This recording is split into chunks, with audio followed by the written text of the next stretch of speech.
दोस्तों, यूरोप और अमेरिका मिलकर के भारत के खिलाफ जो साजिश रच रहे हैं, अब वो पूरी तरीके से फ्लॉप होने वाली है, क्योंकि भारत के दिग्गज कंपनी अडानी ग्रुप अब यूरोप के कई बंदरगाह यानी पोर्ट्स को एक्वायर करने वाली है और इनकी वैल्यू लगभग 16,500 करोड़ रुपए से भी ज्यादा की है। दूसरी खबर भारत और रूस से सामने निकल के आ रही है, जहां पर रूस के राष्ट्रपति व्लादिमीर पुतिन ने प्रधानमंत्री मोदी की जो फर्स्ट इंडिया नीति है उसकी तारीफ की। इसके अलावा मेक इन इंडिया नीति की तारीफ की है। उसी के साथ भारत के सामने कई इन्वेस्टमेंट के प्रपोजल्स भी रखे गए हैं। तीसरी खबर आईसीपीसी और आईटीयू से सामने निकल के आ रही है, जहां पर भारत को इंपॉर्टेंट पार्टनर बनाया जा चुका है इन दोनों ही ऑर्गेनाइजेशंस के जरिए। चौथी खबर पड़ोस यानी कि पाकिस्तान से सामने निकल के आ रही है, जहां पर पाकिस्तान अब फाइनली J-35 फाइटर जेट्स खरीदने जा रहा है। इस प्रोजेक्ट पर मोहर लग चुकी है और ये आगे चल के भारत के लिए बड़ा खतरा बन सकता है और इसीलिए अब भारत को कुछ नई स्ट्रेटजीज तैयार करनी होंगी। आइए आज के इस वीडियो में सारी इंपॉर्टेंट अपडेट डिटेल्स में आपको बताते हैं। यदि आपको हमारी ये न्यूज सीरीज पसंद आ रही है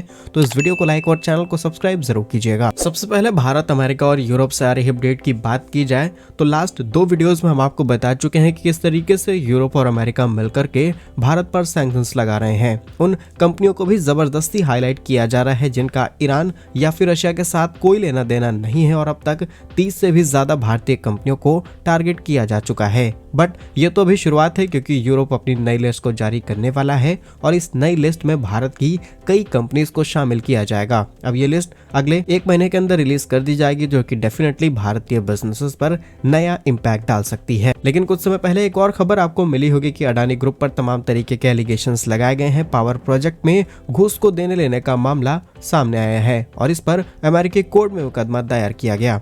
लेकिन अब वही अडानी ग्रुप यूरोप के अंदर एक काफी बड़ा कंट्रोल लेने जा रही है। रिसेंटली द हिंदू की रिपोर्ट के मुताबिक अडानी ग्रुप यूरोप में 3 बड़े बंदरगाह यानी पोर्ट्स को एक्वायर करने जा रही है, जिनकी टोटल इन्वेस्टमेंट करीब $2 बिलियन यानी लगभग 16,500 करोड़ रुपए रहेगी। जहां भारत और यूरोप की ये स्ट्रेटजी भारत और यूरोप के बीच बढ़ रहे व्यापार को और ज्यादा इंपॉर्टेंस देने वाला है। इसी के साथ India middle east Europe corridor की भी इसकी शुरुआत इस प्रोजेक्ट से की जा सकती है। वहीं बिजनेस पर्सपेक्टिव से बात की जाए अडानी ग्रुप की, तो अडानी ग्रुप के पास आज टोटल पोर्ट हैंडलिंग की जो कैपेसिटी है वो 600 मिलियन मैट्रिक टन की है एनुअली, लेकिन इसे नेक्स्ट 2 इयर्स के अंदर 800 मिलियन मैट्रिक टन तक करने का टारगेट है। और अपने इसे बिजनेस को बढ़ाने के लिए अडानी ग्रुप ने नई स्ट्रेटजीज बनानी शुरू कर दी है, जहां पर यूरोप, अफ्रीका, दक्षिण पूर्व एशिया और यूरोप के ही कई इंपॉर्टेंट पोर्ट्स ये एक्वायर करने वाले हैं। जहां कई एक्सपर्ट्स ने ये भी बताया है कि यह कदम आयरन और के साथ साथ कोयले की बढ़ रही डिमांड को फुलफिल करने के लिए भी तैयार किया गया है, ताकि यहाँ से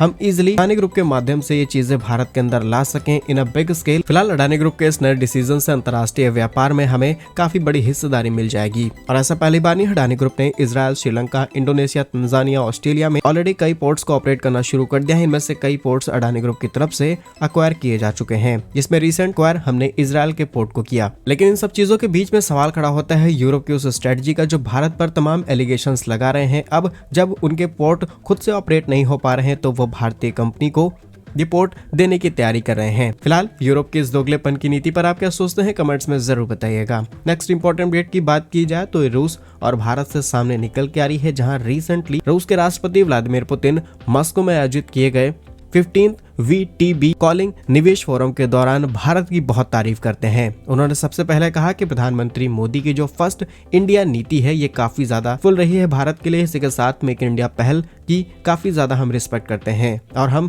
इसी पहल के तहत भारत में BrahMos and different type of missiles के प्रोडक्शन को शुरू कर रहे हैं। साथ ही गवर्नमेंट ऑफ इंडिया जिस तरीके से मीडियम एंड स्मॉल बिजनेसेस को एक साथ ला करके काम कर रही है, लाइक ब्रह्मोस का एग्जाम्पल देखा जाए तो उसमें कई छोटे पार्ट्स एंड कंपोनेंट्स की सप्लाई हमने छोटे बिजनेसेस से उठाई है। ठीक इसी तरीके से हम छोटे बिजनेस को भी प्रमोट कर पा रहे हैं, लेकिन बड़े बिजनेस को उनसे हेल्प दी जा रही है। ऐसे में जो विदेशी कंपनियां भारत में आकर के मोनोपोली क्रिएट कर पा रही थी, इससे इस प्रोसेस को काफी हद तक रिड्यूस किया जा चुका है, लेकिन अभी भी काफी काम करना बाकी है। वहीं रिपोर्ट्स के मुताबिक रूस की कंपनी रोसनेफ्ट ने हाल ही में भारत के अंदर करीब $20 अरब के निवेश की तैयारी कर ली है और जल्द ही निवेश भारत के अंदर आना शुरू हो जाएगा। इसमें कई प्रकार के प्रोजेक्ट पर काम शुरू किया जाएगा। लेकिन जस्ट एन ओपिनियन की बात की जाए तो पुतिन लगातार भारत की तारीफ सिर्फ इसलिए कर रहे हैं क्योंकि आज पुतिन का मकसद है ब्रिक्स को मजबूत करना। इन फ्यूचर पुतिन किसी और भी देश के साथ कॉन्फ्लिक्ट में जा सकते हैं और डॉलर की डिपेंडेंसी इनके पूरे देश को बर्बाद काफी हद तक कर चुकी है और आगे चल के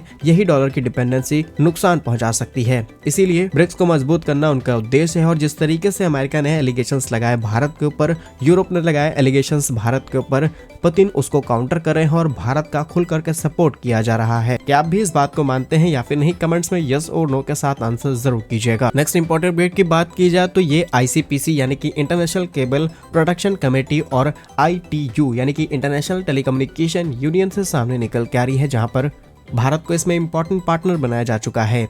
अब इसमें पार्टनर बनने का मतलब ये है कि आज के समय में सबमरीन केबल का इस्तेमाल किया जाता है इंटरनेट को कनेक्ट करने के लिए। आप जानते होंगे समुद्र के नीचे से केबल एक दूसरे देश को कनेक्ट करती हैं और इसी के माध्यम से हम इंटरनेट को एक्सेस कर पाते हैं। काफी ज्यादा डेटा एक जगह से दूसरी जगह पर शेयर किया जाता है। इसके अलावा कुछ इंपॉर्टेंट सर्विसेज भी इन केबल के जरिए ट्रांसफर की जाती है। और 2024 के डेटा के मुताबिक आज के समय में समुद्र के अंदर 500 से भी ज्यादा एक्टिव सबमरीन केबल्स को डिप्लॉय किया जा चुका है। लेकिन हर साल ये केबल भी काफी ज्यादा डैमेज होती हैं। कई बार मछली पकड़ना, बड़े बड़े शिप्स की जो एंकरिंग होती है उसकी, या फिर नेचुरल तरीके से, और कई बार इक्विपमेंट्स फेल होने की वजह से ये केबल बीच से डैमेज हो जाती हैं या फिर कई प्रकार की कमियां आ जाती हैं। तो इन सब चीजों से बचने के लिए अलग अलग जगह पर सेंटर्स बनाए जा रहे हैं ताकि इसे इजीली मॉनिटर किया जा सके। और ये सब कुछ किया जा रहा है इंटरनेशनल केबल प्रोटेक्शन कमेटी के अंडर में। और आज इन्हीं की एडवाइजरी बॉडी में 40 सदस्य शामिल है जो अलग अलग चीजों पर सलाह देते हैं। सभी चुनौतियों से किस तरीके से निपटा जाए, कैसे इनका सोल्यूशन निकाला जाए, इस पर बातचीत की जाती है। और भारत का ग्लोबल केबल नेटवर्क अहम रोल निभाता है और इसी वजह से भारत की 17 इंटरनेशनल सबसी केबल्स हैं। 14 लैंडिंग स्टेशन भारत के अंदर सेटअप किए गए हुए।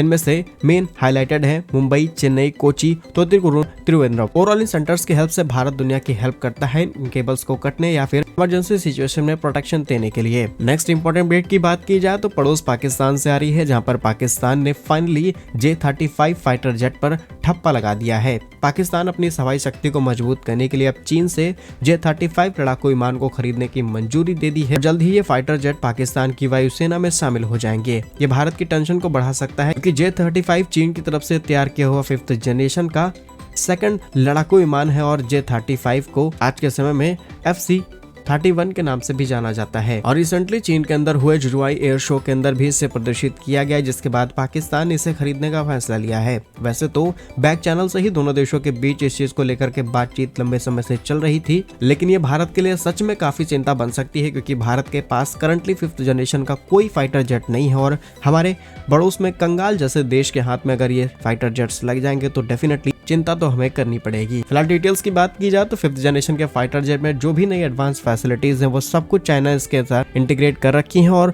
विद 24 महीनों के भीतर इन फाइटर जेट्स की डिलीवरी की जाएगी। अगर आज के हिसाब से भी डेटा लेकर के चला जाए तो 2026 के लास्ट तक हमें डिलीवरी पाकिस्तान में होती हुई नजर आ सकती है। लेकिन पाकिस्तान की इस तैयारी पर हमारा आपसे क्वेश्चन है, क्या भारत को रूस या फिर अमेरिका से किसी एक 5th जनरेशन फाइटर जेट के कुछ विमानों को जरूर खरीद लेना चाहिए पाकिस्तान की इस बड़ी तैयारी को काउंटर करने के लिए? अदरवाइज पाकिस्तान हमारे लिए चैलेंज हो सकता भी है या फिर नहीं? अपनी राय कमेंट्स में जरूर बताइएगा। बाकी इन सभी खबरों को लेकर के आपकी जो भी राय है कमेंट्स में जरूर बताइएगा। भारत कैसे ही वीडियोस पाने के लिए वीडियो को लाइक, चैनल को सब्सक्राइब जरूर कीजिए। वंदे मातरम, भारत माता की जय।